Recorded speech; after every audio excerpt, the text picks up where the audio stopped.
For the bright gleam of gold, men have made many a devil's bargain, raised armies, killed innocents, crossed jungle and desert, reached even into the sea.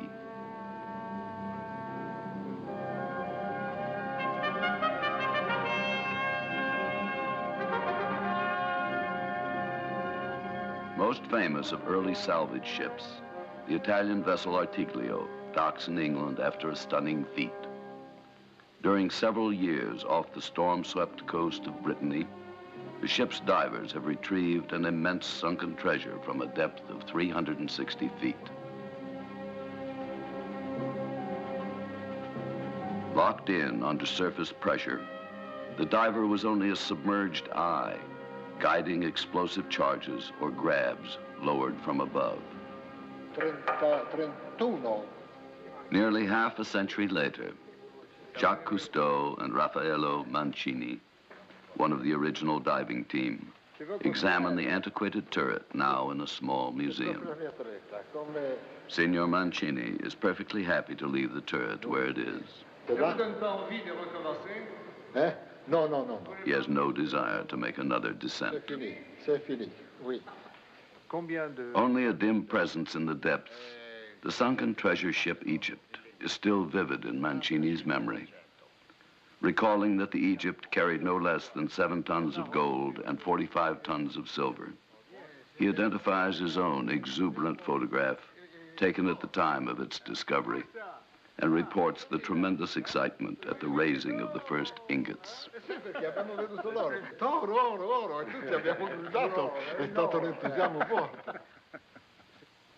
Today, salvage often has a more urgent purpose, tries to protect a more valuable commodity, life itself. Each day brings word of new wounds upon our habitat. Industrial wastes are dumped into the sea. Another ruptured tanker spills its oil. Off the boot of Italy, a ship collision sends a deadly cargo of tetraethyl lead to the bottom.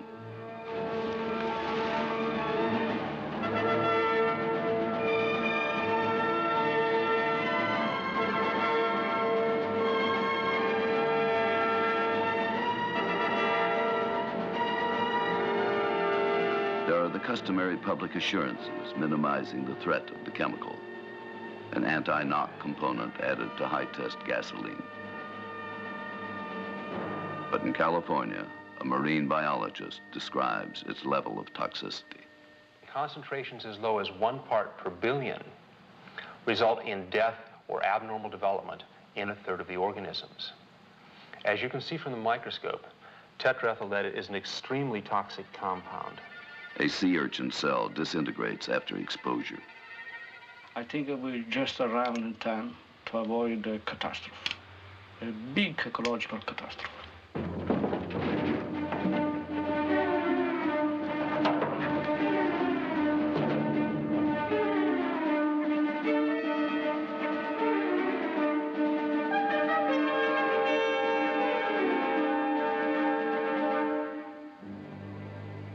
Too slowly, man is developing methods to protect himself from poison cargoes rusting in the sea. Sometimes, struggling in the dark, it is easier to pretend the danger does not exist. Hidden in the depths, the deadly threat is uncaring, but it is there.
For Otranto, the sea brings few surprises. Like a man and a bad-tempered wife, they have lived together at least 2,000 years.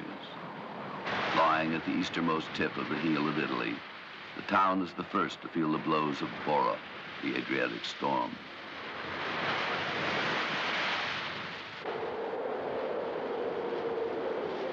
There have been other storms. A dozen conquerors have come this way. Greek and Byzantine, Arab and Norman, Spaniard and French. 12,000 died during the siege of the Turks. The town has learned that in crisis, some men panic, and some find a courage they never knew they had.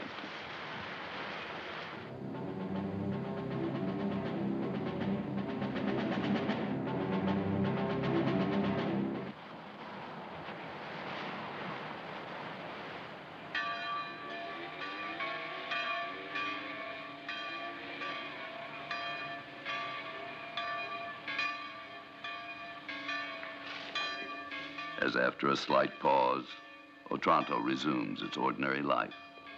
Women go to pray, the streets are swept, old people stir to relieve the stiffness in their bodies. No one is surprised to see a familiar figure. Cousteau has been here before.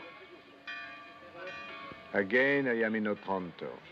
I walk with the cathedral's priest, Don Quintino, and talk of another threat, silent and invisible, that ended a few short months ago. He tells me that the incident of the sunken ship, the Savtat, is a reminder of our sacred mission to protect the wonders of God's creation.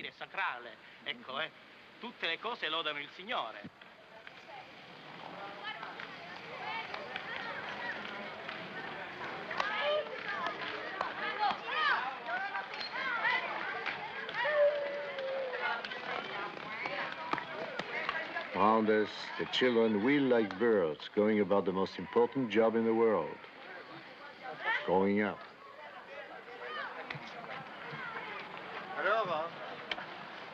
I asked them about the Savtat. A few have forgotten, but most remember. Oh yes, it is the ship that sank with the poison. Already it is a piece of history. The present is more interesting. Later, I walk with a hero of this battle, Judge Alberto Maritati. Without him, many things would not have been done. The Savtat anchor would not now stand in the port as a reminder of what might have happened. As a souvenir, I give him a copy of my magazine article, which first drew public attention to the Savtat.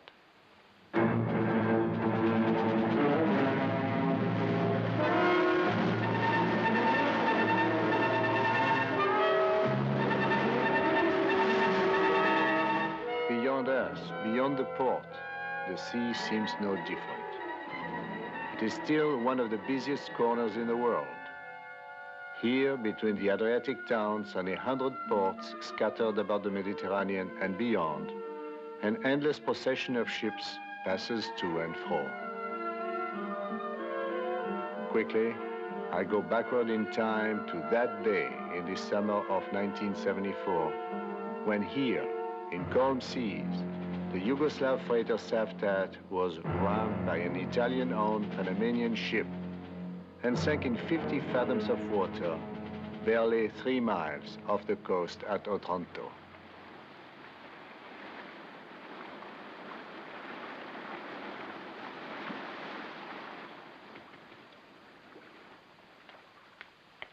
At first, the judge merely makes a routine inquiry. Then comes word of the Savtat's potentially lethal cargo, 300 tons of tetraethyl and tetramethyl lead, in drums that one day will corrode and spill their contents into the sea.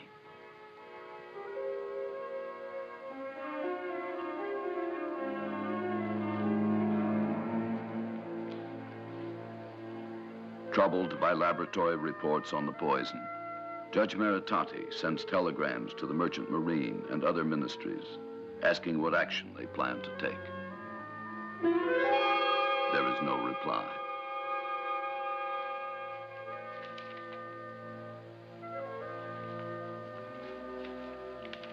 He now sends urgent messages to public health, justice, the police headquarters, even the Senate.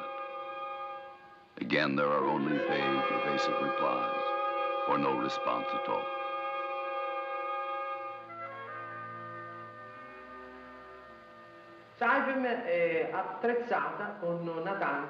To Cousteau, Maritati relates that after endless maneuver and delay, he has taken independent action. For the first time in legal history, he sequesters a wreck on the sea bottom. Finally, in January 1977, he orders the Saipem company to begin salvage at an ultimate cost of over $12 million.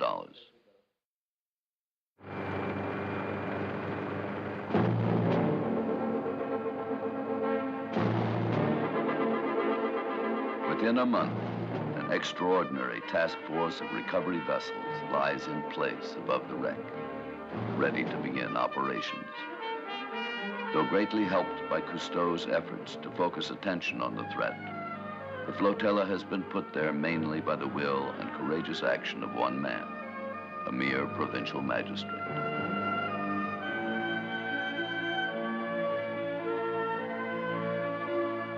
Encouraged by the Italian government to study the operations now underway, Cousteau arrives on the Calypso.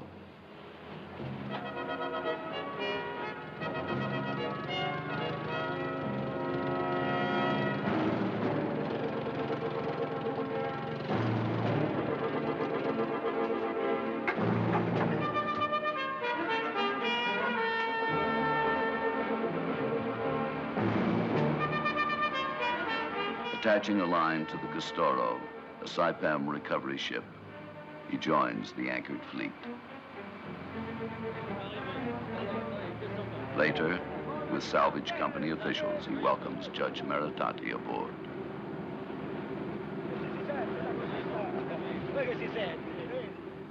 At launch aboard Calypso, Judge Maritati again emphasizes the crucial importance of public concern.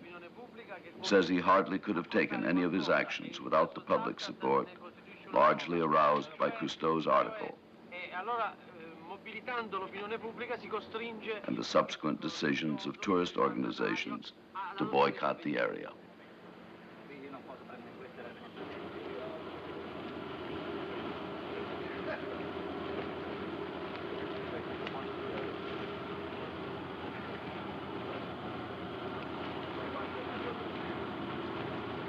As the first jurist to have sequestered a wreck and its surrounding area on the seafloor, Maritati now prepares to set another legal precedent.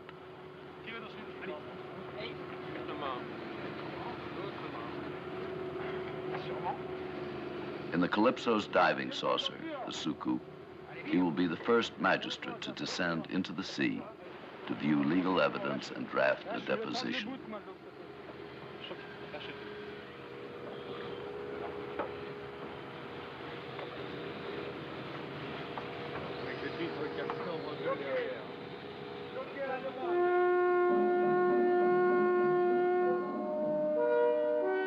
Monitoring the descent, Cousteau keeps steady contact with Falco, operating the Suku.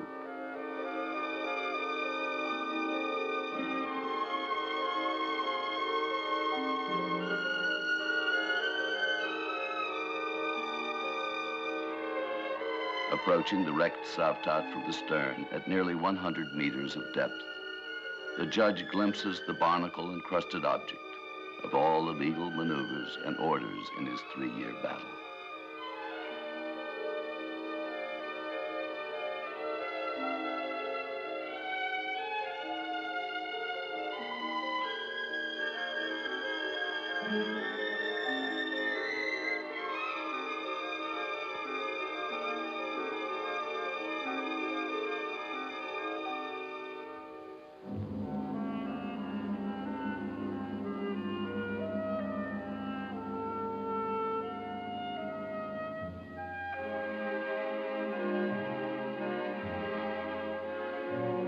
Out of the gloom, the lights reveal a troublesome specter. The ship's cargo mast, half broken and left askew by the collision.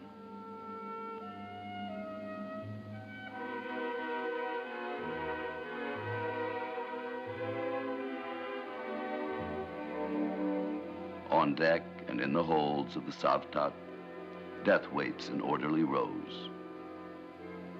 900 drums of tetraethyl and tetramethyl lead.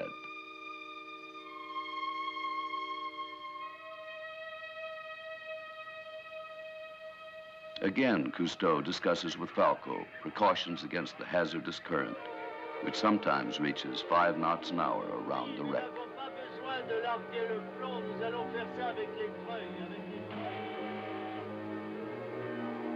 Though the ship has settled upright, almost as if still sailing on the surface, the accident also has scattered some drums about the bottom.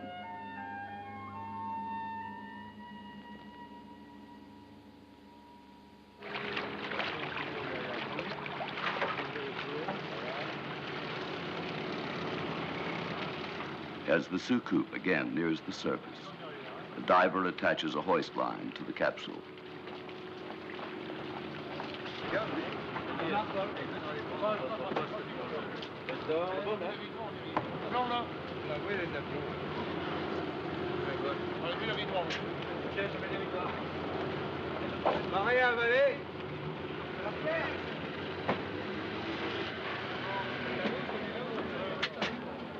Lifted aboard the Calypso, Judge Maritati emerges from the hatch of the soucoupe to receive congratulations for his unprecedented mission beneath the sea. Félicitations.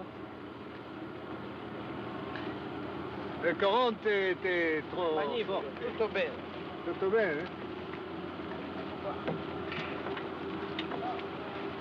His long battle for action has triumphed. Tutto bene, benissimo. What now remains is the difficult and exacting task of physically bringing the poison drums safely to the surface. Anche grosso, qualcuno anche grosso. Mostella? Mostella, Mostella. Sì.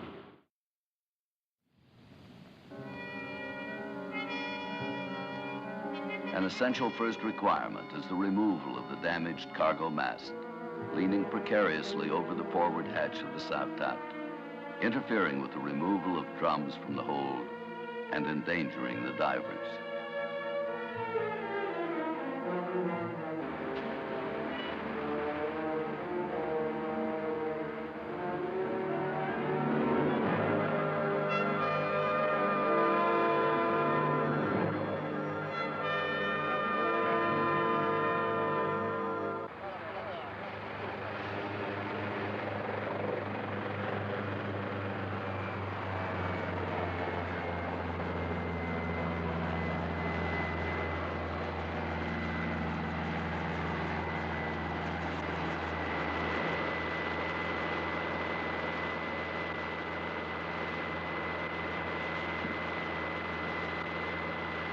Arriving at the Castoro's helicopter platform, Cousteau was astonished by the scale of the Saipem operation.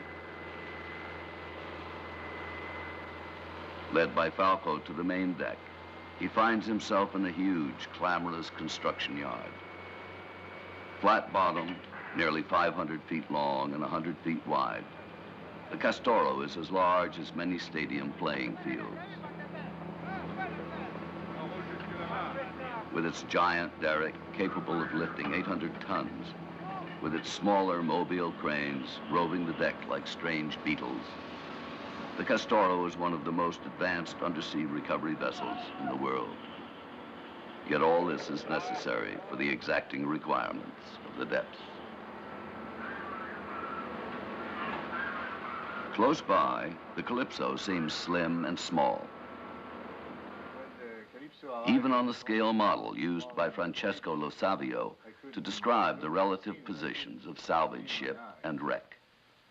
A diving specialist, Engineer Lo Savio is in charge of all the Castoro's underwater operations. That such an accumulation of equipment had been necessary. Here we have a beautiful model. Savtat is a motor ship, Yugoslavian flag. There is 3,000 tons of cargo on board, comprising 900 drums of anti-knock compound. Later, Lo Savio and Eugenio Silvestre, surface supervisor, describe topside operations.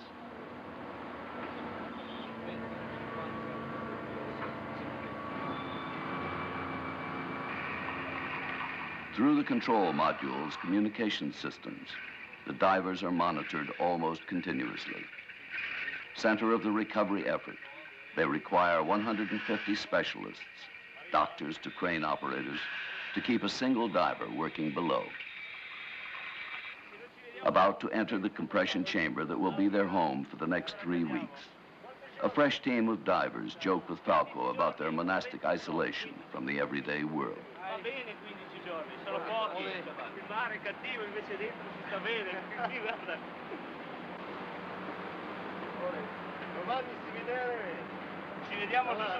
Storms may come and go at the top, they remind him, but it is always calm below.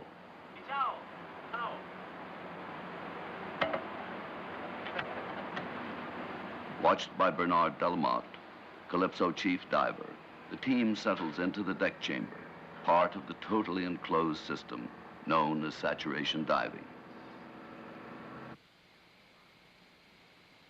In it, the divers are kept continuously at the precise pressure of the depth at which they will work.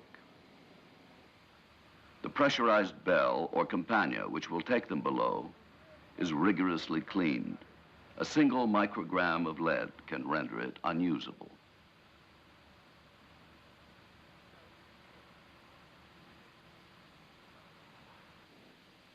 In the diver's quiet, detached existence, reading, listening to music, playing checkers, even the arrival of a meal or a snack is an event.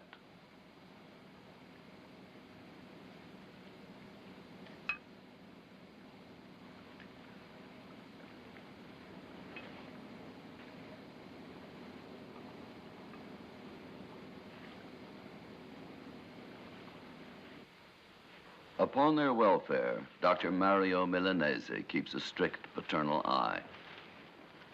Each day, divers and chambers are rigorously tested for signs of possible contamination. Noi pratichiamo tutti I giorni un'analisi. Twice weekly, aided by specialists from Optel, manufacturers of the tetraethyl, samples of blood, urine, and breath are checked in the laboratory for possible traces of lead in the divers' bodies. Dressing for the dive is an elaborate procedure. Because of the frigid temperatures at 300 feet, and because the heliox mixture removes body heat through the lungs, a hot water circulation system has been incorporated into the diving suits.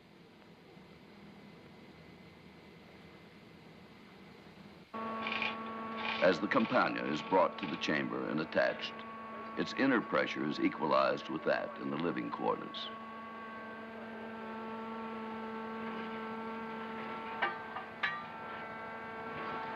From one of the cranes, a 4-ton counterweight is now lowered to the forward hatch of the Savtak. The 2 support cables will serve as the guidelines on which, despite the currents, the campagna will descend and rise, much like an elevator, between Castoro and the wreck.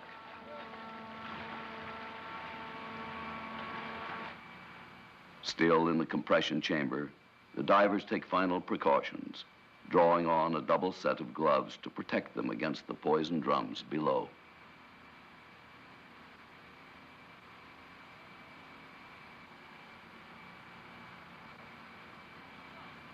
At last, they transfer to the campagna, the narrow world in which they will descend.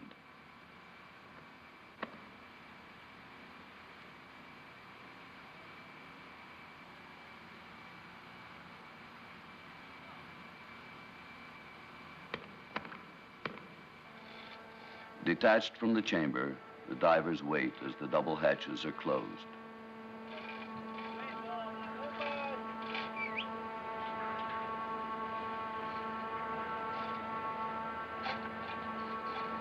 At the bottom, only one will emerge to work. The other will remain inside as sentinel, ready to communicate with the surface in event of mishap.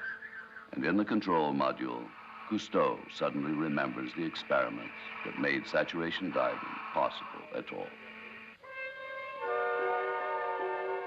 I see again the old surrealist images, bizarre figures seemingly in torment. Actually, it is quite simple. were testing the responses of divers after prolonged submersion at various depths. After living 1 week at 35 feet of depth and working several hours each day at 85, Albert Falco and Claude Wesley solve underwater puzzles with the same efficiency as at the surface. It is 1962, the first of the conch shelf experiments.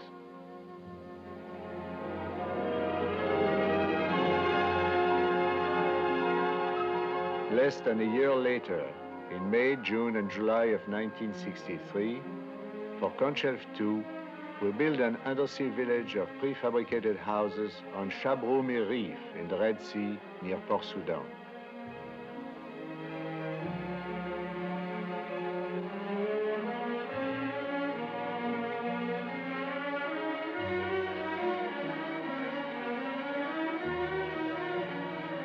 With Falco, I arrive in the soucoupe at our undersea garage.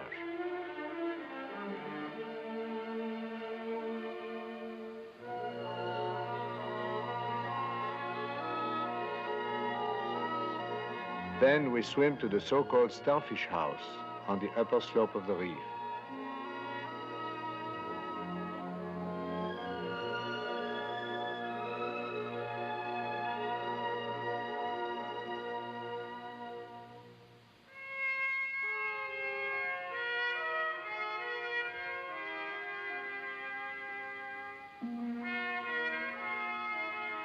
Here, 6 oceanauts live for a full month at 35 feet, working each day at 85. Because there is a limit to the amount of respiratory gases absorbed by the human body, saturation divers may work for extended periods and still require only 1 decompression. The parrot is both friend and guarantee against deterioration of the breathing mixture. Like the divers, the bird adapts readily, seems little surprised to find itself in a world of fish.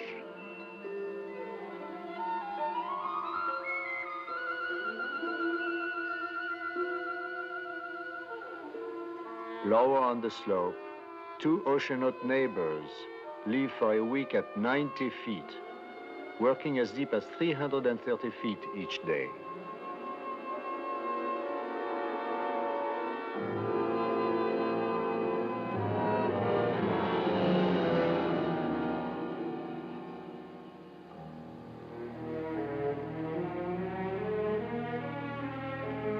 For the 3rd conch shelf experiment in July 1965, a large checkerboard sphere is towed into the Mediterranean near Monaco and lowered to 335 feet.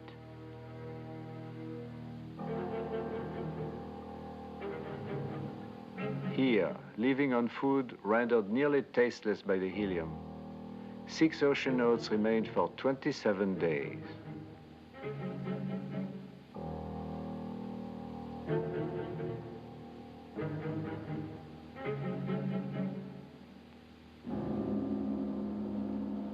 Swimming each day to work on an oil rig mock-up at 400 feet, following their air tubes home through the blackness like some deep-sea Ariadne's thread.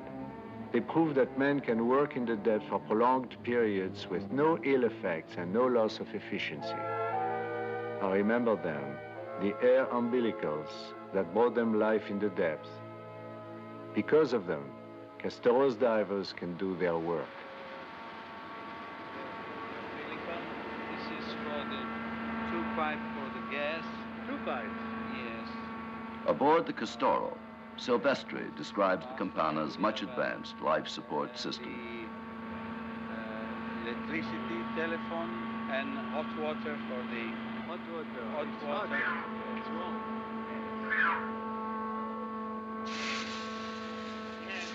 Watched on the television screen by the chief diver in the control module, the team in the Campana goes over its final checklist. Tutta la sequenza dei lavori, me la ripeti un po'?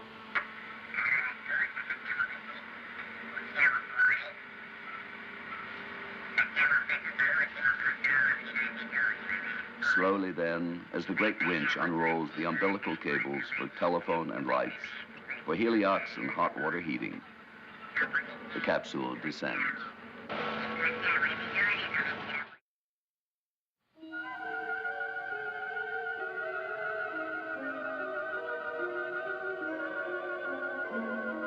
In the dark, cold solitude, 300 feet below the surface, the Campana halts at the counterweight. Now dressed in white plastic coveralls for visibility and protection against the poison, the diver emerges while his companion watches from the bell.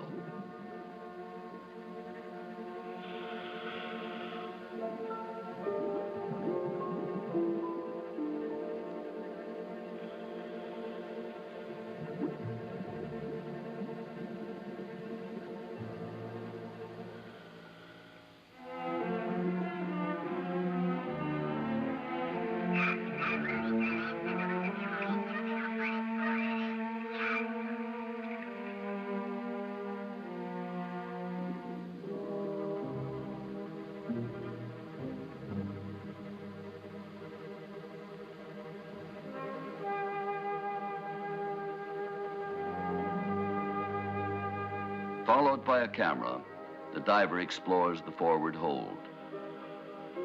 Everywhere, the impact of the collision has scattered debris. Even after it is cleared away, the drums themselves will have to be extracted laterally by an elaborate pulley system to a point directly beneath the lifting cables. To the surface control comes a request from the diver. To correct the angle of a cable, Cousteau must be moved several yards to the east.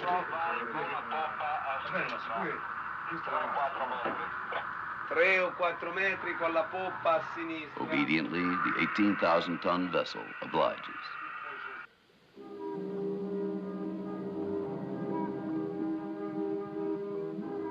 Warily, the diver swims among the drums. Some are bent, perhaps ruptured. Not only outer rust, but inner corrosion threatens to spill their contents into the surrounding sea.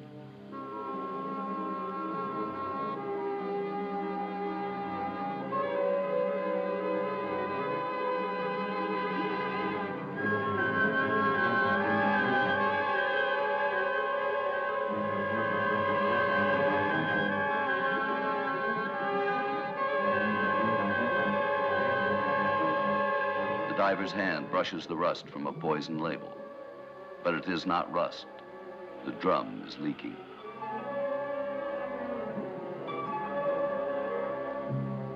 Suspecting that he has been contaminated, the diver swims back to the counterweight.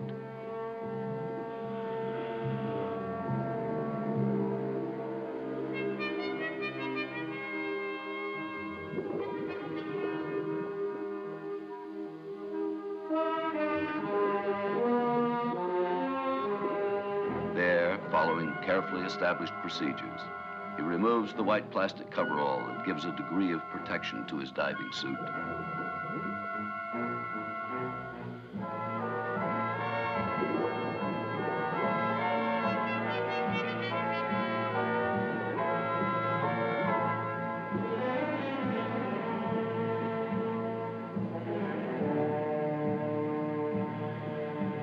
Leaves it outside on the counterweight before entering the bell.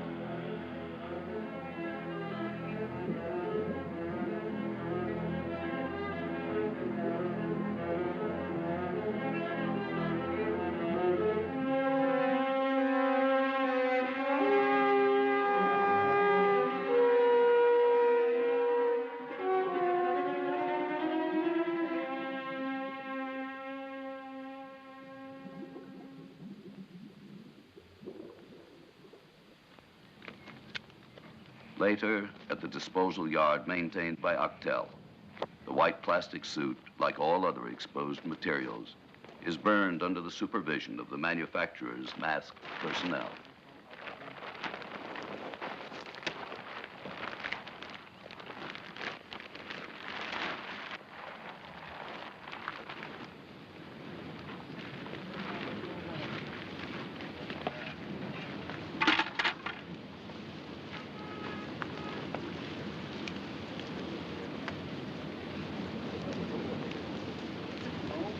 Though partially protected, the diving suits and masks are also rigorously scrubbed and sanitized, and the Campagna is carefully decontaminated.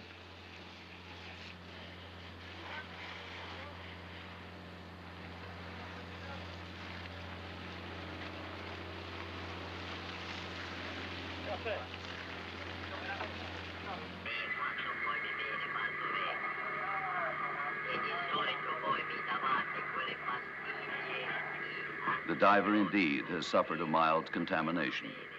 By televised observation, questions over the telephone, and blood samples passed through the airlock, Dr. Milanese has diagnosed the diver's symptoms and ordered him to bed.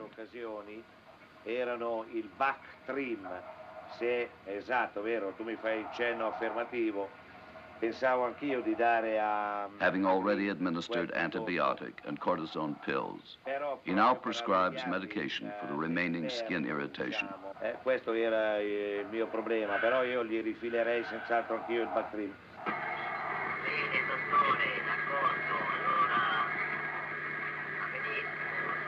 There will be no ill consequences, but without all the precautions, there could have been.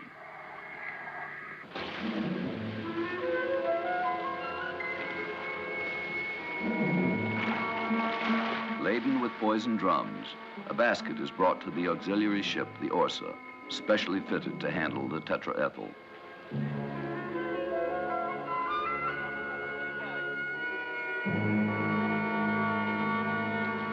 With vents placed high on the sides, any leakage of the heavier lead will be trapped in the bottom.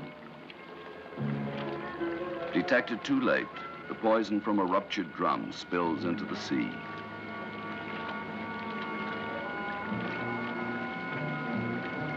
An urgent reminder of the need for haste before other corroded drums release their contents into the currents below.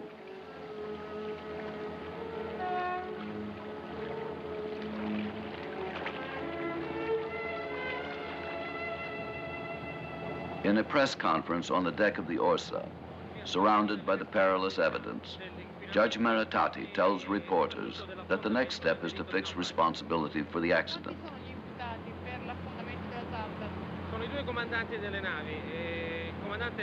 Whether either of the two captains involved was guilty of negligence.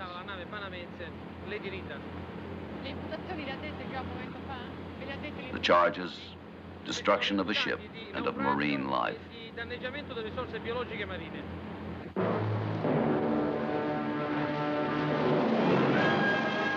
Despite increasing concern for the decaying drums, bad weather is a routine disturbance.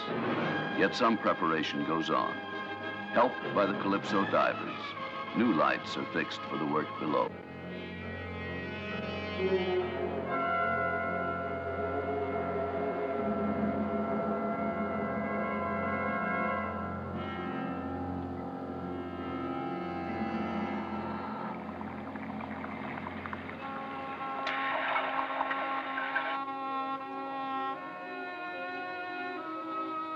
Laboring alone, as always, for the 4 to 6 hour work period, the diver enters the forward hold.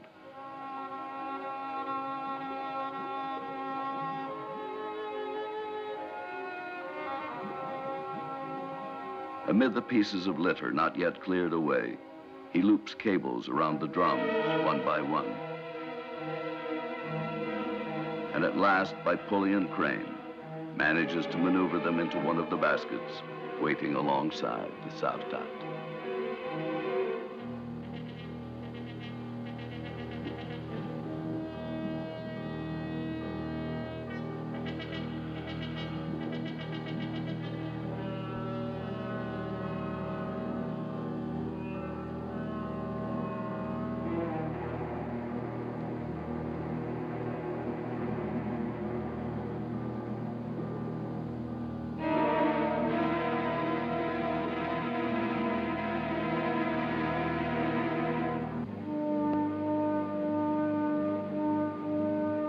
Filled, each basket is raised to a level some 60 feet below the surface. There, a service diver swims down to meet it.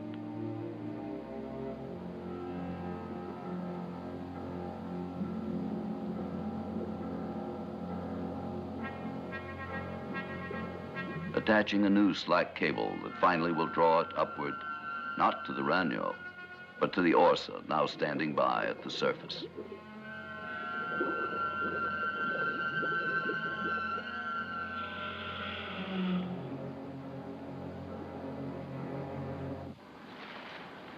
Performing a totally separate function from the diver's ship, the Orsa comes to the site only when sufficient baskets have been filled to make a cargo. Donning masks and decontamination gear, the octal technicians on board the Orsa prepare to accept the accumulated drums.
Again and again, the procedure is repeated. Day by day, week by week, the work of retrieval goes on. Delayed by rough seas or dangerous surges in the currents below, the baskets somehow are filled, the cables are attached, and the Orsa receives another basket of the sinister eggs. At last, aboard the Orsa, a foreman signals a hold. Its cargo is complete.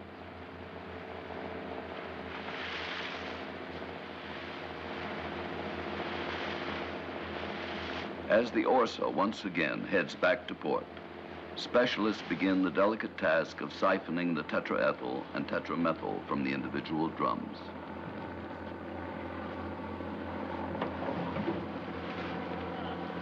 The chemicals are then transferred to the much larger storage vats, in which finally they will be returned to Octal.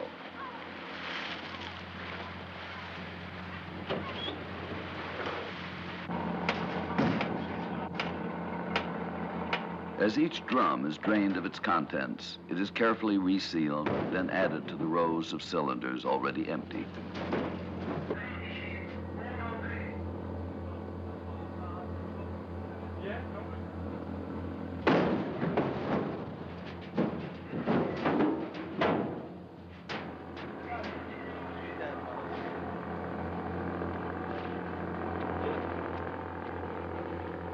Later, they too are loaded into great containers to be taken by truck to the Octal incineration yards and there finally burned.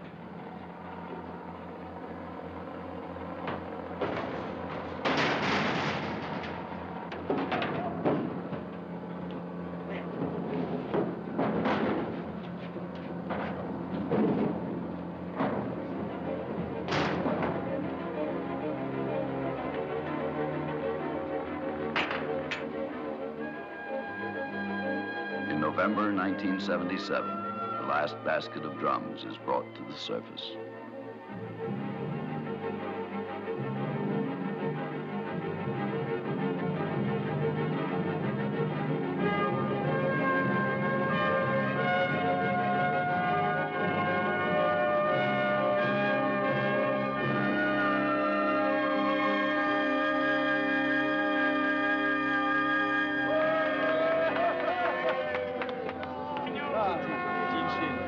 Cousteau and the men of the task force celebrate their triumph.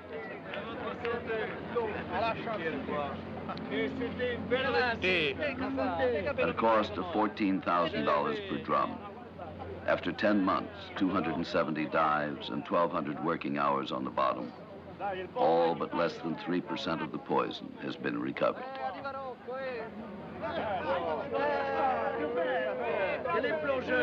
But where are the missing divers, Cousteau asks, then remembers they are still below.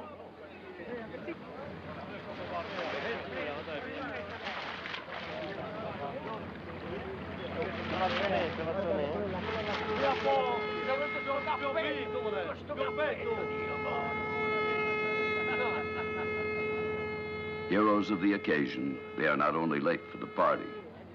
It will be another 5 days before their decompression is completed and they can emerge again into the ordinary world of other men. Dai, bel discorso ci vuole. Chargement de mercure.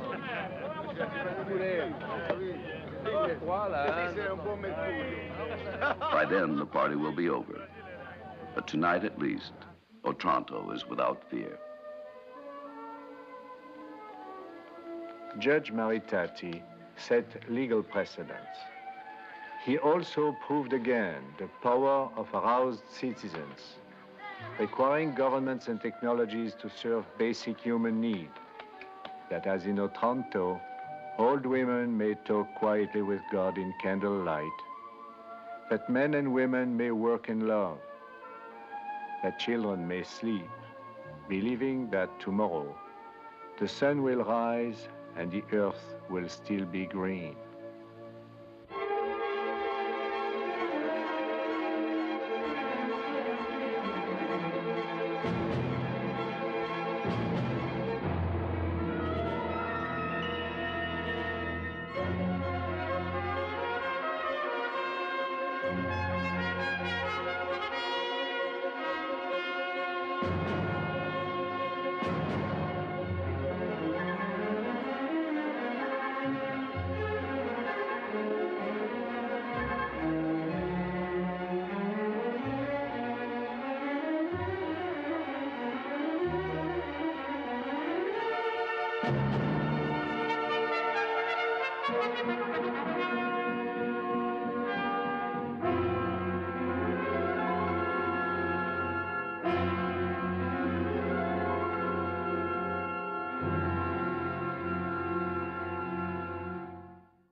Beneath its surface, the Mediterranean hides many a casualty of time.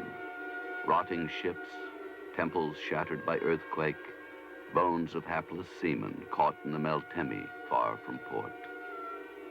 Today, the waves often conceal the slow poisoning of another victim, the sea itself. A year after World War II, Jacques Cousteau and other officers of the French Navy prepare to test early experimental models of the aqualung in the waters of Véron near Marseille.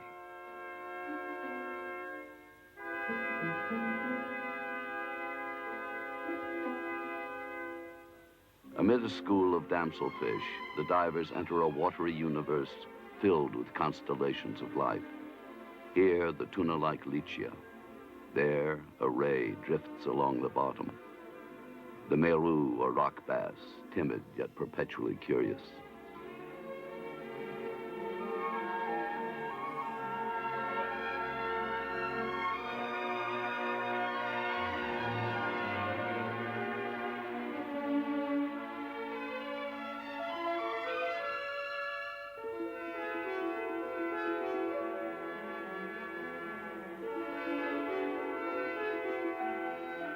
Dorado and Corvina Negra, common to the Mediterranean coast, roam the shoreline.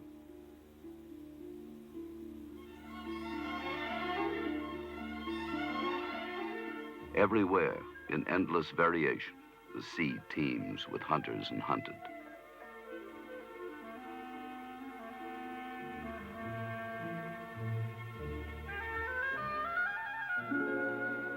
Aliens in this unfamiliar world, the divers nonetheless are quickly accepted as members of the underwater community. They create little stir among the schools of fish, moving slowly like tourists in a crowded gallery through the caverns of the sea.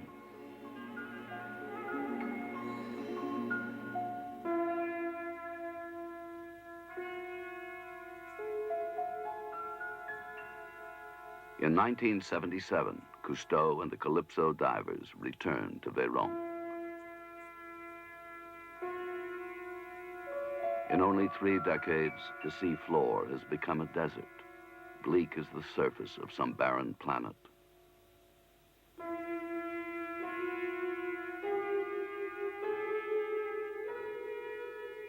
Here and there, a few sponges and gorgonians tenaciously cling to the bottom, but the rich abundance has vanished.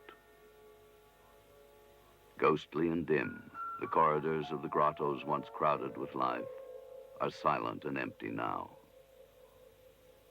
Everywhere stretch the harsh underwater fields of decay.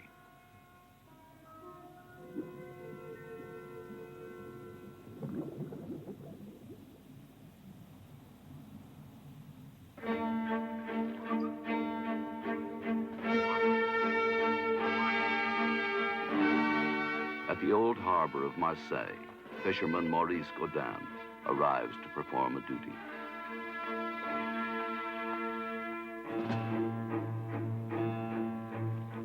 In an office near the harbor, Monsieur Godin dons judicial robes, now becomes chairman of a fishing tribunal, first established in the 15th century and elected by the fishermen to settle all disputes among themselves. Monsieur Lacour.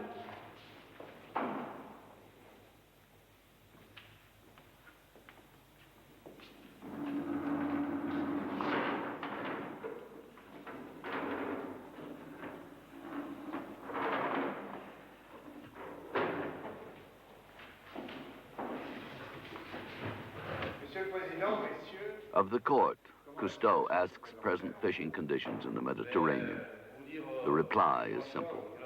Year by year, the fishing becomes worse and worse. From other ports come bitter echoes. In 10 years, there won't be any fish. 10 years, no fish. In 10 years, the marine life will be finished. Solo l'acqua rimane male, si fanno I bagni.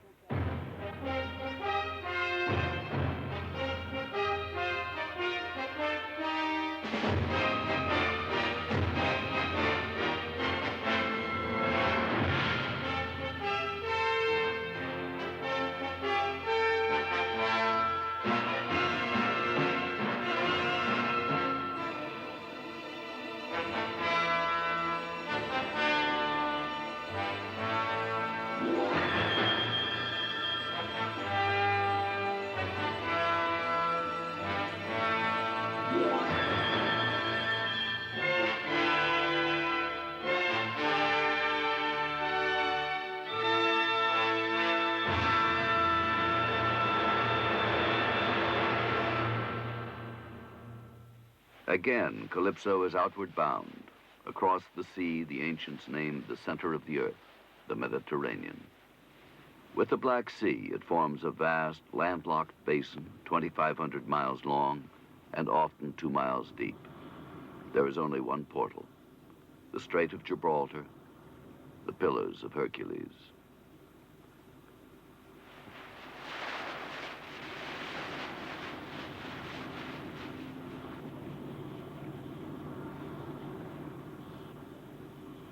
Through this narrow strait, barely 15 miles wide, the earliest voyagers ventured into the Atlantic. Through it passes the only interchange of water between the Mediterranean and the ocean beyond. Behind its gateway, the Mediterranean is being progressively suffocated by the industrial and urban wastes of its bordering nations and the transient traffic that travels across it. On the foredeck of Calypso, crewmen at last complete the large sailcloth contrivance, much like a parachute, for an experiment Cousteau has prepared. As the propellers are stopped, the crew hoists a signal, warning all ships that Calypso is halted and cannot maneuver. Now, while Calypso is held steady in the incoming current, the trial begins. Carefully weighted, its cloth cup braced by spars against collapse, the parachute is suspended from the hoist at the stern.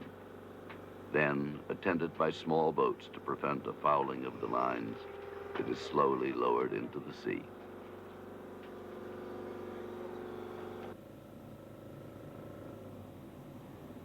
Making sure that the parachute clears the hull and its cable is properly attached to the traveling buoy, the diver returns to Calypso's deck to wait. As the parachute descends, Cousteau tells Chief Diver Falco they are repeating a process discovered and used in ancient times. At the surface of the Strait of Gibraltar, says Cousteau, the Atlantic Ocean flows into the Mediterranean by a 3-knot current. But in the depths moves a contrary current, emptying the Mediterranean waters into the Atlantic. Even the Phoenicians, among the earliest and most venturesome seamen, knew of it. Que les navires phéniciens, qui étaient très simples, qui avaient une grande voile carrée, avaient beaucoup de mal à sortir de Gibraltar à contre-courant. When winds failed them and they had difficulty emerging from the strait into the Western Sea, they lowered their sails into the depths and thus were pulled outward by the counter-current. Contre-courant du courant atlantique. Et ils arrivaient à sortir. Une fois qu'ils étaient sortis, on mettait leur voile, ils relissaient leur voile et repartaient. Now at a depth of nearly 800 feet, the submerged parachute catches the outbound flow. Like a great sail, not in air but in water, it pulls them westward to the Atlantic at a speed of 2 knots. The current is there, emptying the inland sea of some of its accumulating pollutants. But at the recycling rate of once in 90 years, nature is hopelessly tardy. The Mediterranean cannot cleanse itself of its wastes at such a rate.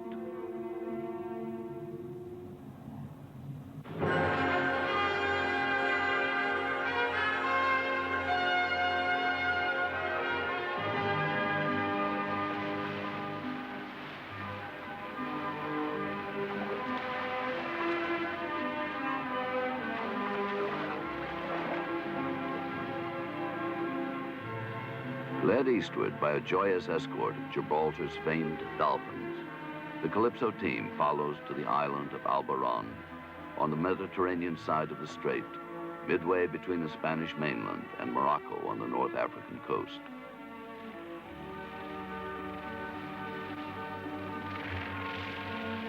A tiny shard of land still garrisoned by Spain, Alboran today seems hardly warlike. Instead, it has become a natural refuge. Swept by the incoming currents from the Atlantic, it has preserved a kind of immunity from the pollutants infecting the Mediterranean.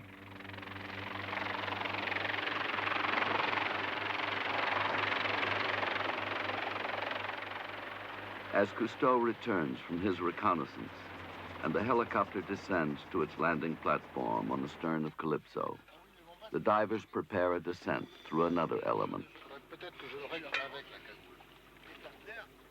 Clumsy and encumbered in the ordinary topside world, their artificial aids permit them to explore an alien environment in which man cannot exist, but without which he cannot live.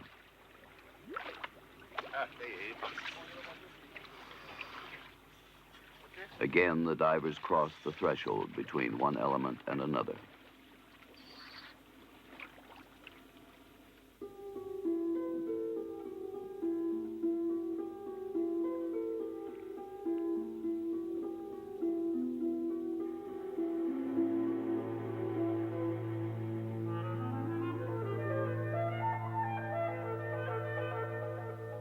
Here, far below the surface, amid the dim cathedral aisles of waving laminarians, amid the jungle growth of an aquatic Eden, the divers' lights reveal the secretive dwellers of a world that still seems new. Sheltered from contamination by the clean, moving water around them, they are hardly aware of the threats of that other world of men, only 150 feet away.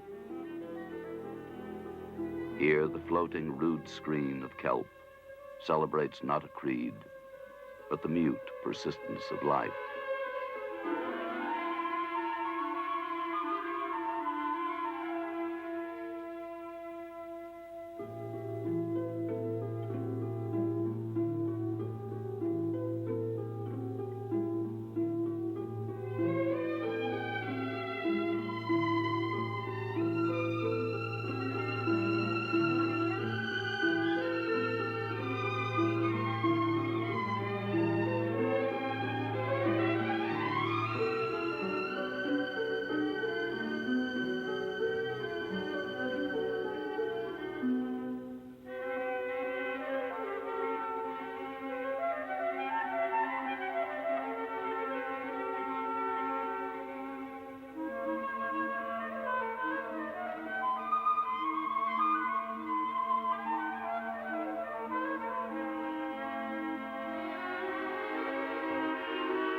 mer Méditerranée, entourée de... Later, in the wardroom of Calypso, Cousteau discusses the wider problems of the Mediterranean with divers Bernard Delamont and Raymond Cole.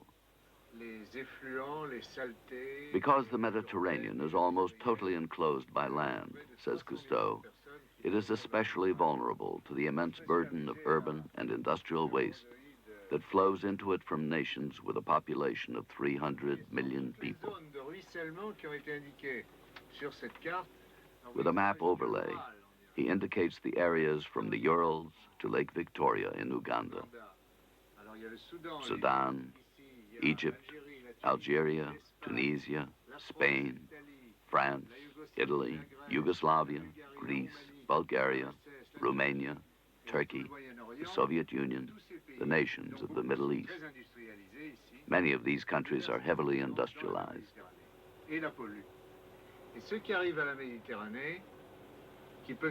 The Mediterranean, he says, serves as a model for other bodies of water also burdened with wastes. Hence the urgency of Calypso's present mission.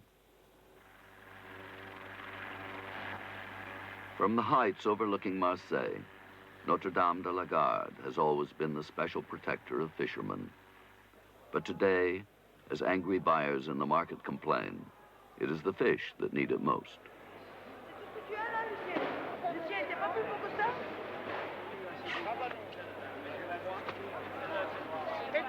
What is it with these fish, asks the woman. As far as I'm concerned, they should all be confiscated.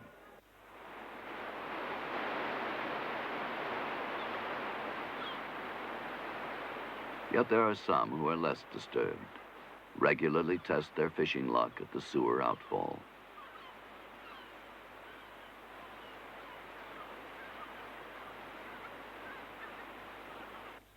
On warm weekends and holidays, the beaches are crowded with bathers and playing children.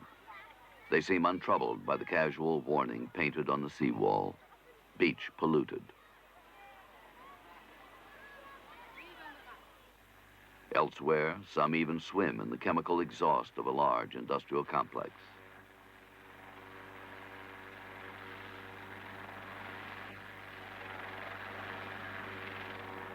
Pourquoi ne dit-on pas la vérité aux gens? Why, Cousteau asks the mayor of Marseille, aren't the people told the full truth about pollution and its consequences? Because of morale, the mayor replies, and mentions an analogy in medicine. In France and elsewhere, the truth often is hidden from the terminally ill. It is a mistake, says the mayor, because only those who fight have a chance to get well. Everyone, he thinks, should be told the facts about pollution so they can join in the fight to save their beloved Mediterranean.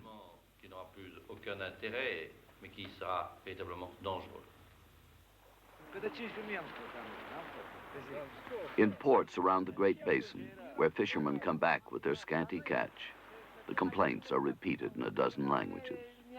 Romania, not very many fish this year. Tunisia, just look at the beach, look what they've done to it.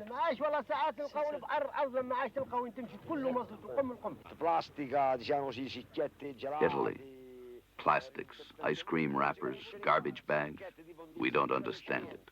On vient d'apprendre récemment que dans la zone, par exemple de Sardaigne, dans la région de Cagliari, Director of the Pollution Laboratory of Nice, Dr. Maurice Aubert tells Cousteau of the increasing incidence of mercury poisoning, similar to that which occurred in Minamata, Japan. Because fishermen generally eat more seafood than do most people, they are particularly vulnerable. In Sardinia, recently, an investigation revealed that nearly a dozen members of a single family showed symptoms of Minamata disease. See Naples and Die is the often repeated tribute to the panoramic beauty of a city, long celebrated in sentimental songs and honeymooners' snapshots. But a closer look can be discouraging. In the waters of the busy port float debris and pollution of every kind. In it, too, Suspended from rafts of floating drums, hang the panels of the commercial mussel beds. On them, Italian health authorities blamed the frightening cholera outbreak of 1973.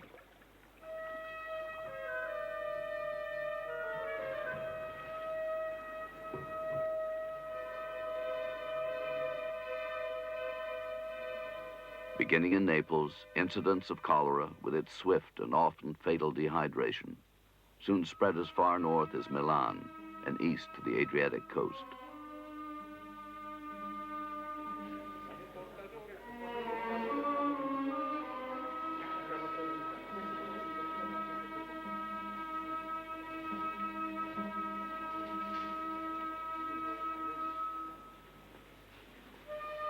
While police cleared polluted shellfish beds and medical agencies fought to avert a major epidemic, more than 20 persons died of the disease.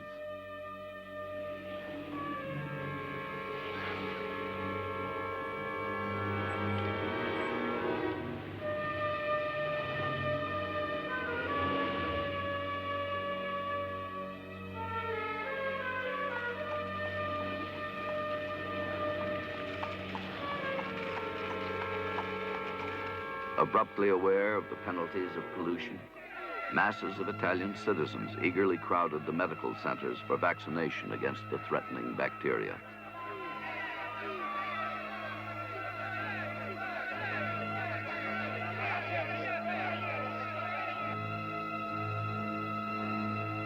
Yet their fear had a short memory. Today, the basic threats have not diminished, but increased. Aboard Calypso, Cousteau and Falco study satellite photographs of the continuing pollution. Montre bien que les rivières apportent tout le long de la côte. In the light-colored masses fanning out from the deltas, says Cousteau, the photographs reveal how rivers carry sediment and pollution to the coast. Il y a de même, par exemple, The Po River of Italy's industrial north shows a similar pattern as it reaches the Adriatic.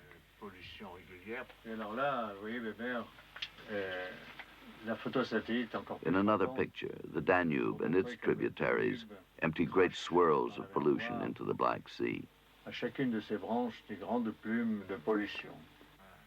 On voit bien que les rivières collectent toutes les pollutions et les déchets industriels et urbains de plusieurs pays. Collecting industrial and urban waste and emptying it into the sea, the rivers function as the kidneys of the continents. Much nearer to Earth, Cousteau flies over the Danube Delta in Romania, where the southern branch of the river enters the Black Sea. Though it has flowed through some of the most heavily industrialized areas on Earth, the river and its marshlands appear deceptively idyllic, the natural site for a wildlife sanctuary.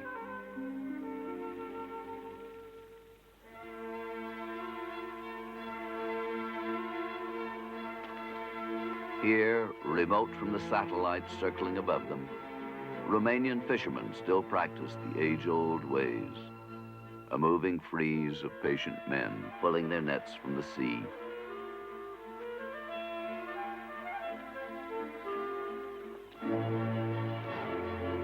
But the catch is no longer the same.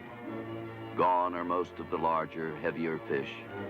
Even the sardines and anchovies are becoming fewer year by year.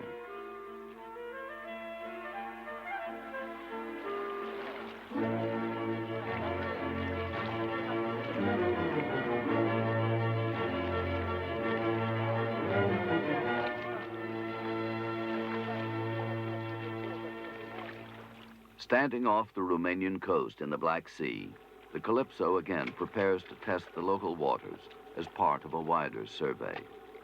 Here, a sampler tube is lowered to a standard depth of 4 meters, carefully, to avoid any contamination from the Calypso herself. A messenger slide then closes the sampler, which is then returned to the surface.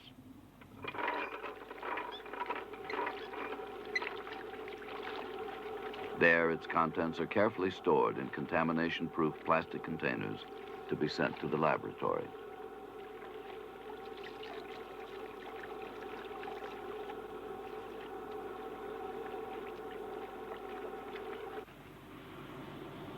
For 5 months, Calypso ranges throughout the Mediterranean, taking not only water samples, but many other specimens, such as the bottom sedimentation here gathered by one of the divers. Commissioned by international committees as well as several individual Mediterranean countries, the Calypso team conducts a broad variety of research programs for later study and analysis. From the samples, such as the mud dredged up from the bottom, biologists are able to study the changing nature of whatever life, or absence of life, may be found in them. In many critical areas, the condition and abundance of submerged plant and animal life is recorded in a continuing inventory.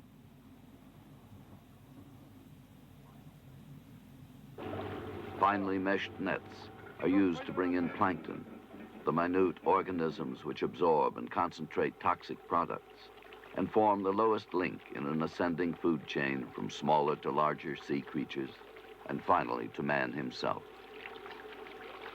Stored for subsequent laboratory examination, the samples are protected from decay by a chemical additive. The so-called troika, or mobile underwater camera sled, is lowered to record continuous strips of photographic evidence of conditions on the sea floor. But much of the Mediterranean's pollution is as clearly visible as the track left by Calypso through an offshore layer of scum. The sources are many. The scores of thousands of industrial plants and complexes concentrated on the sea's northern shore, most heavily in Spain, France, Italy, and Greece. The urban centers, sometimes far inland. The annual influx of hordes of visiting tourists. The freighters and oil tankers that use the sea as a pathway. Into the air and the water, even through pipes carrying chemical exhaust along the bottom, these and other sources discharge a staggering burden of poison and debris. By one estimate, 1,000 million tons of industrial and untreated household wastes each year.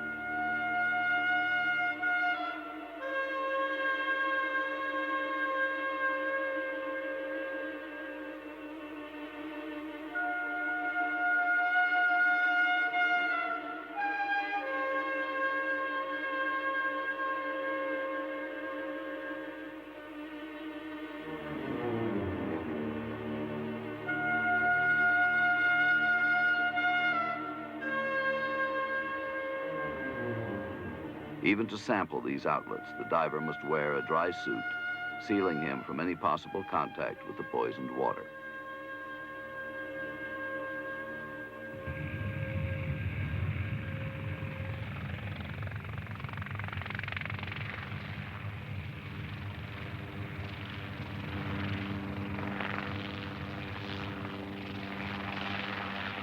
Long ago, it is said, Prometheus brought man fire stolen from the gods.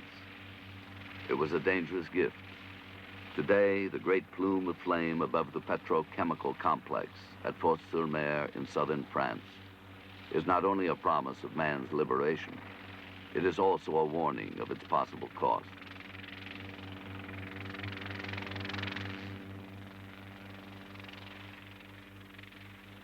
Again, aboard Calypso, the divers prepare. Gloved and sealed in their protective suits, they enter the murky depths to learn what sort of life has survived there.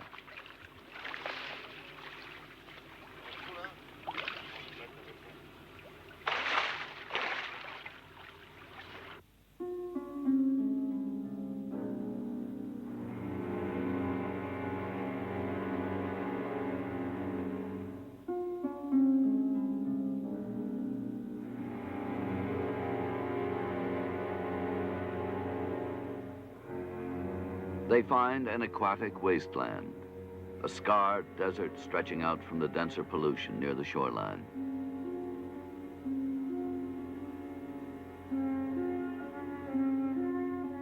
Here and there lie patches of withered posidonias. Once they provided spawning grounds and shelter for multitudes of fish. Today, like the occasional crab or other vagrant intruder, They simply fight to survive under the silt that lies like a suffocating hand over everything.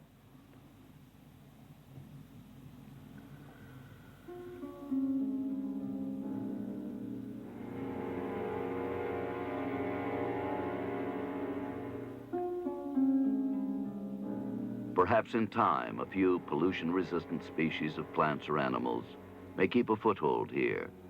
But in the disappearance of the old multiplicity of species, life will have shrunken. Nature will have lost many of the options by which life finds new forms and endures. In these clouded waters, this vista of decay and death, there remains only a litany of absent life, of creatures gone from this place, and whose numbers are declining, often with alarming swiftness, elsewhere in the Mediterranean. The great fish of open water, the marlin, the swordfish, the bluefin tuna. The coastal rockfish, groupers large and small, corvina, mullet, bream, lichia. The Mediterranean's only indigenous mammal, the monk seal. Red coral, sponges, gorgonians, Posidonia prairies. In more and more places, there remains only emptiness. Like visitors returning from some grim netherworld, the divers must be hosed down and cleansed of contaminants before they rejoin the world above.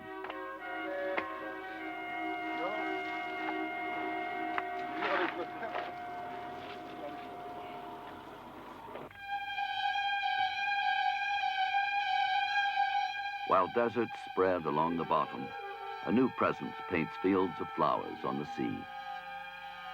The burning gas wastes of the offshore floating oil rigs now appearing in the Mediterranean.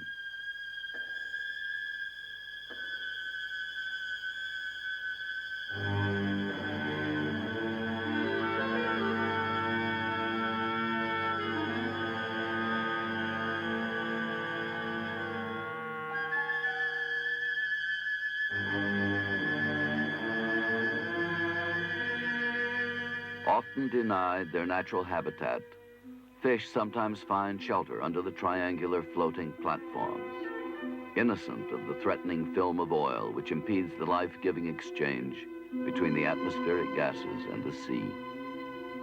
There have been no dramatic spills, but much of the film has been caused by tankers which flush an estimated 500,000 tons of oily residue into the Mediterranean each year. From the nuclear power plants, such as the one at Vandellós, Spain, comes a different threat, traces of radioactivity and a rise in water temperature from their cooling system's outfall. Dr. Antonio Ballester of the Institute of Fishing Research in Barcelona finds that on this day, the water temperature in the bay has risen to 76 degrees Fahrenheit. Yet, as he explains to Albert Falco, when the plant shuts down for repairs or other reasons, the water quickly cools. The physiological consequences for marine life, he says, are obvious. The successive fluctuations make the water untenable, either for cold water fish or semi-tropical species.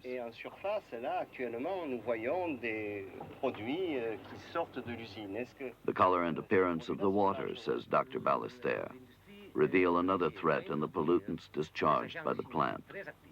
Detergents and such toxic chemicals as sulfur, or the chloride used to prevent mussels and other shellfish from clogging the pipes.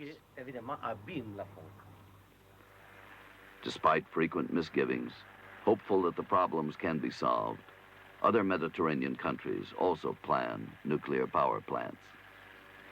But the fishing fleet at anchor in the nearby village brings in a declining catch. And the men who draw their livelihood from the sea take a less optimistic view of the benefits of nuclear power. Some of the fishermen voice their anxieties to Calypso's Raymond Cole. Ha habido una transformación de agua que en donde está la central nuclear de Vandellós, que antes se llamaba El Torn. One man reports that the area formerly called El Torn, surrounding the nuclear plant, was once one of their best fishing grounds. Para coger sardina grande, los pescadores de Amella y cambrils igual. They used to go there for large sardines, but there are no large sardines there now. Ahora, debido al asunto del agua de la central, ha desaparecido la sardina grande y ha quedado una sardina. All they can catch are the tiny finger-length fish which decompose 3 hours after they're caught. Se ha perdido el dentol, se ha perdido la musola, se ha perdido... Various other species, such as corvina and skate, have completely disappeared. Todo el pescado que la mar lleva consigo ya una cierta también contaminación. Pero aquí ya han hecho análisis del agua, ¿no? The water around the plant has been analyzed, says a second fisherman, but since the results must be negative for the plant, they haven't been published. Another man says that one doesn't know how long the radioactive wastes remain active in the water. It is, he says, a hell of a world we are leaving our children.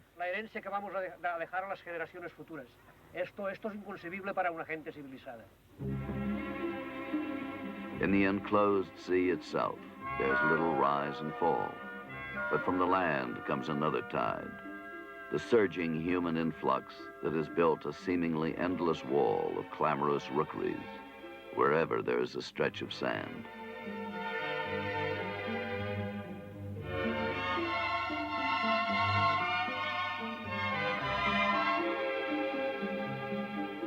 Few of the structures have adequate sewage treatment facilities, often empty untreated wastes directly into the sea among the public that bathes in it.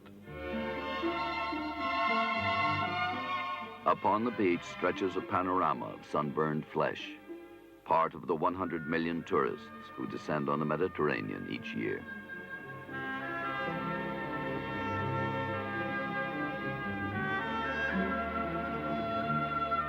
And around a sea already overused and overburdened, the building goes on.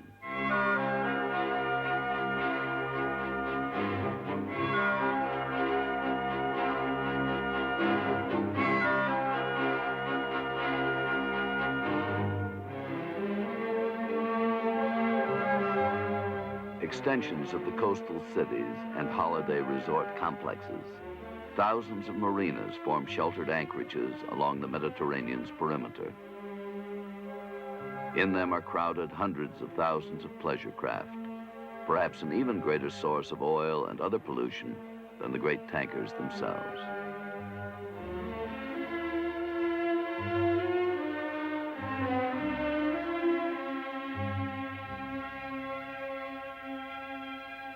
Fragile as a dream upon the waters, Venice was sinking into its lagoon until authorities began to restore the subterranean water table by pumping.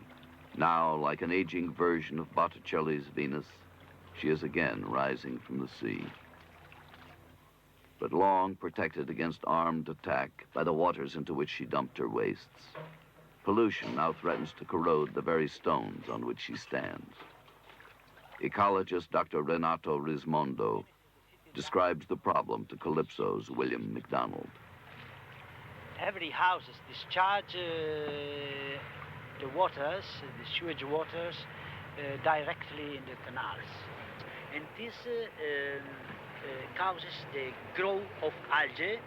You may see the growth of algae in the waterline of the Palestine canal and all the place of the laguna. And this is the indication of the degree of pollution. But it is not only household waste that imperils Venice and its elegant structures. As Dr. Valentino Fossato tells Cousteau, industry also plays a major role. Est-ce qu'il y a dans la lagune des régions qui sont particulièrement menacées? Si. Like a city under siege, ancient Venice is ringed by forces of the present. Around the mainland perimeter of its great lagoon are clustered industrial plants and complexes. And it is near these sites, says Dr. Fossato, that the heaviest concentrations of pollution are found, particularly hydrocarbons.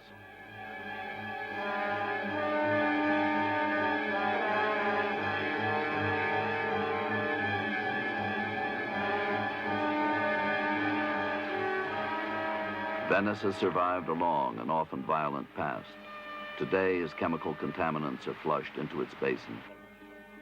The question is, can it survive the present?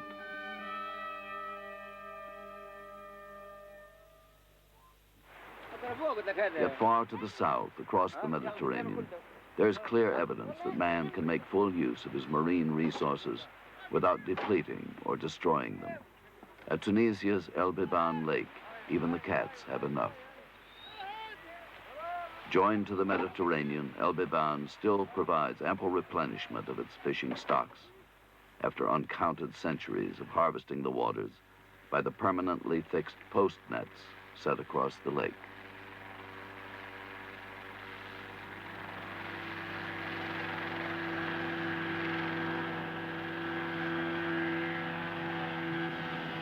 Passing through the narrow entry in the Zodiac, the Calypso divers find a world still little stained by modern industrialized society.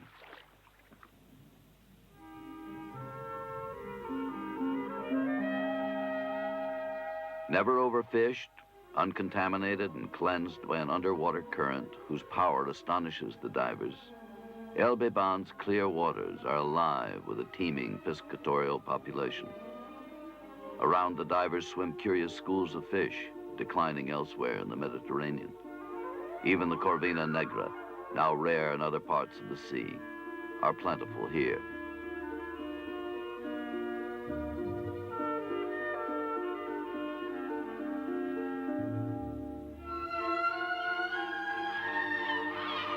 But now the Calypso team follows the path of migrating flamingos to the Lake of Tunis. There, circled by the great birds, the ruins of an old island fortress are paralleled by the ruin of the lake itself. A traditional food source for Tunis, whose industry now poisons it, the lake is blotched with algae, which progressively suffocates the marine life.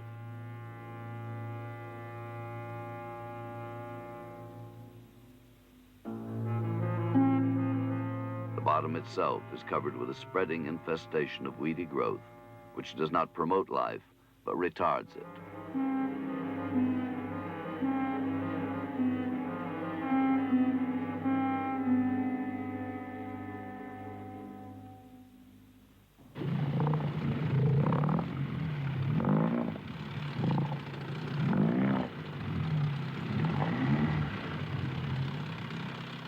So heavy is the growth in the fields of algae that either by engine or by oars, the Zodiac has difficulty in passing through it. And yet, for all its rank growth, the cancerous algae brings no hidden benefit for man. Tunisian biologist M. Belkir explains. Ces algues-là contiennent une teneur assez élevée en oligo-éléments, à savoir qu'elle peut contenir jusqu'à 0,12 ppm de mercure. These algae, says Mr. Belkir, contain prohibitive concentrations both of mercury and of lead. As a result, the plant is far too dangerous for animal consumption and cannot be used even as fertilizer. Donc vous voyez, la consommation de ces plantes peut être assez dangereuse quand même. Around the lake, work squads struggle to keep the algae under some semblance of control. Yet it is an endless task, and perhaps ultimately a losing one. To cleanse the lake and restore it may well require more radical measures to eradicate the pollutant discharge which perpetuates the curse.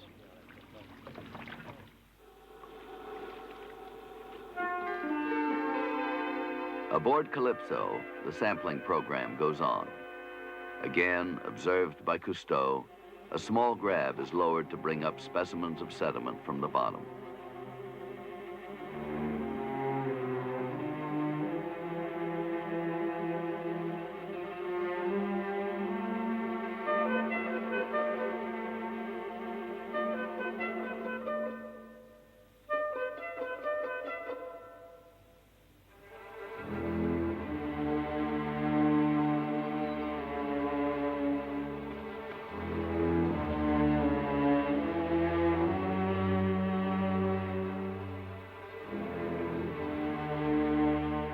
wrapped and labeled in packages of foil, the sediment, like the water containers and other samples, will be sent on for laboratory study.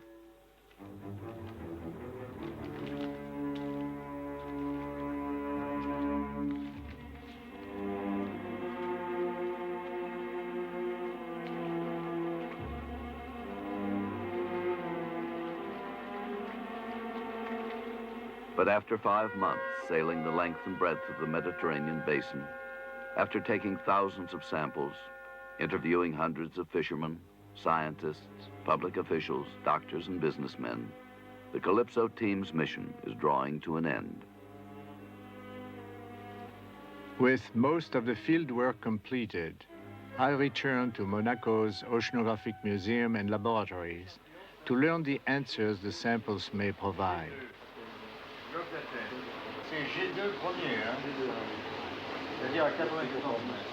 Founded in 1910 by Albert I of Monaco, the museum ever since has served as a center for multinational study of the oceans and is now associated with the International Marine Radioactivity Lab. Here now, I can follow the progress of the scientists as they subject the samples to analytic tests. Through complex procedures, the contents of heavy metals, such as mercury, copper, or cadmium, of pesticides and PCBs, are measured with precision in the numerous samples of seawater and of sediments gathered from various depths. For each location at which the samples were collected, they can judge how widely and heavily the pollution has spread. Yet, when the accumulated evidence of all the instruments is calibrated, pollution alone, however serious, does not account for the degree of damage being inflicted upon the undersea environment. Clearly, mechanical aggressions, generally underestimated, must be equally deadly factors in the deterioration of the Mediterranean. Among them, the impact of the bulldozer. It is a usual concept that the sea erodes the land. Yet today, particularly in increasingly congested areas, it is the land that is invading the sea. Throughout the Mediterranean, roadways, airports, industrial sites, housing developments, marinas and port facilities encroach upon the sea at its most vulnerable point, the shallow and narrow coastal areas which since time immemorial have served as the natural habitat and spawning grounds for undersea life.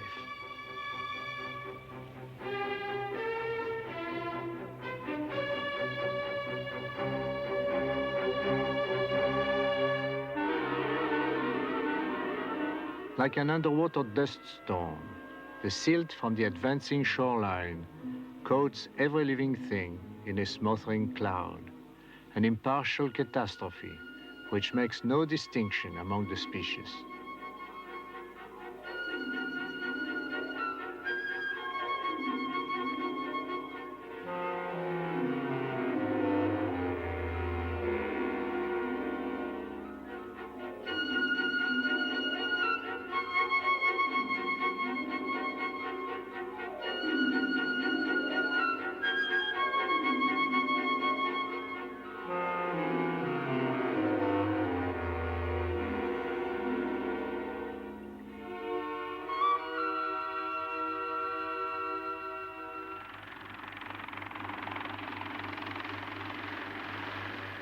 Manipulating the natural landscape to his needs, as in the case of France's Durance River, diverted to cool a power plant, man often discovers that nature's engineering was far superior to his own.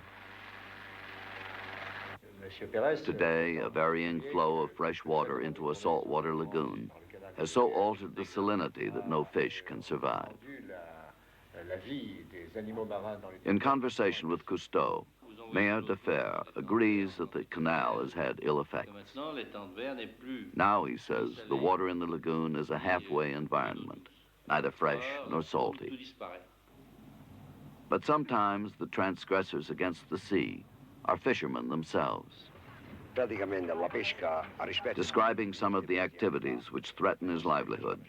One Naples fisherman puts much of the blame on the continuing and widespread illegal practice of dynamite fishing, which kills or stuns marine life in a wide radius.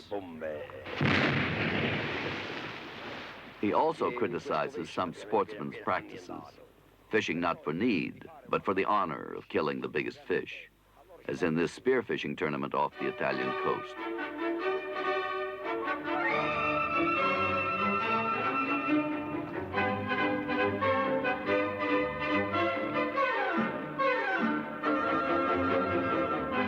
Beneath the surface, many of the larger fish do not recognize the divers as enemies.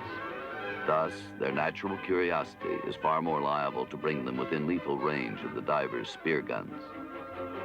Now, as the tournament contestants bring up their largest kills for trophies, they also are bringing up the very fish most useful for spawning and reproduction of their species.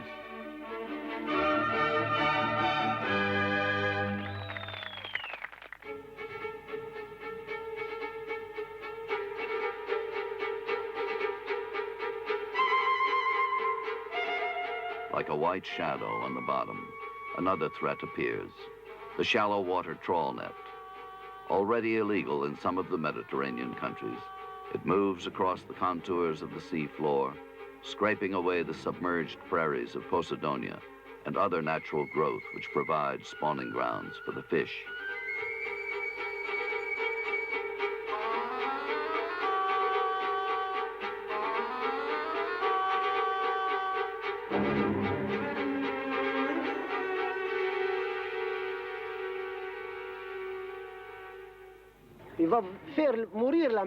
In North Africa, one former trawlerman says the nets will doom all the life in the sea.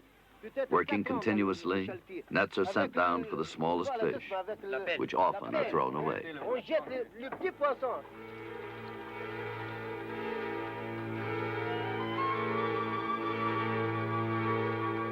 Legal in some countries, illegal in others, so-called lamp fishing is widely practiced, using lights to attract the fish near the boat, where they are easily netted. The fishermen sometimes bring in a bonanza.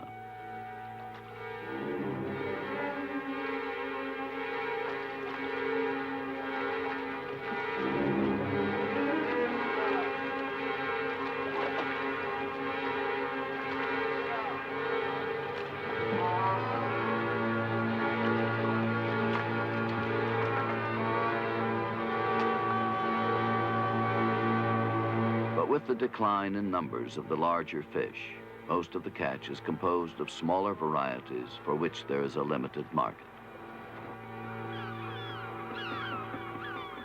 To the delight of whirling clouds of eager seabirds, great quantities of the smaller fish are simply dumped back into the sea.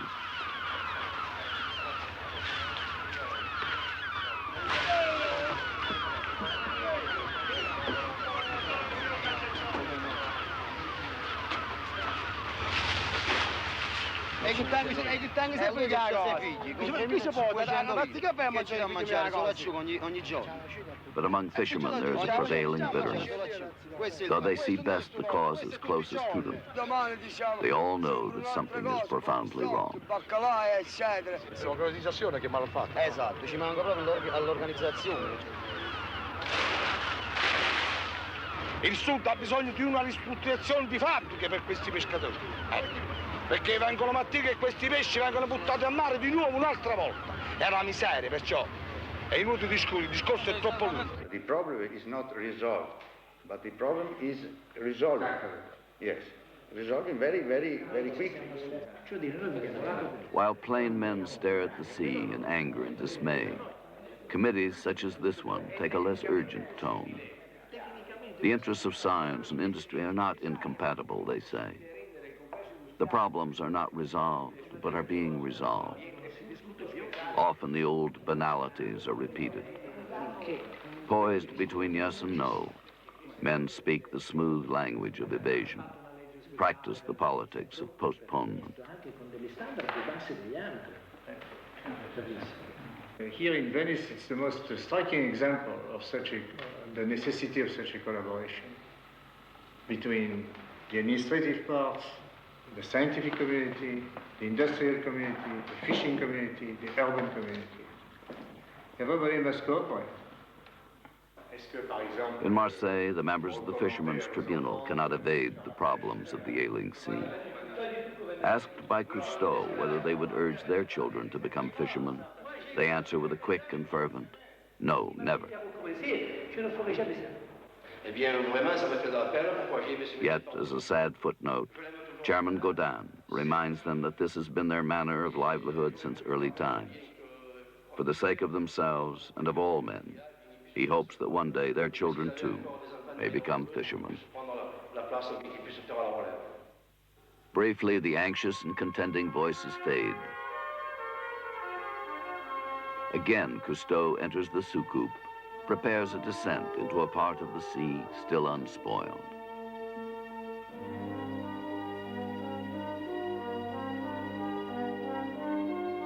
Once more, I drift downward through the blue spaces of the sea.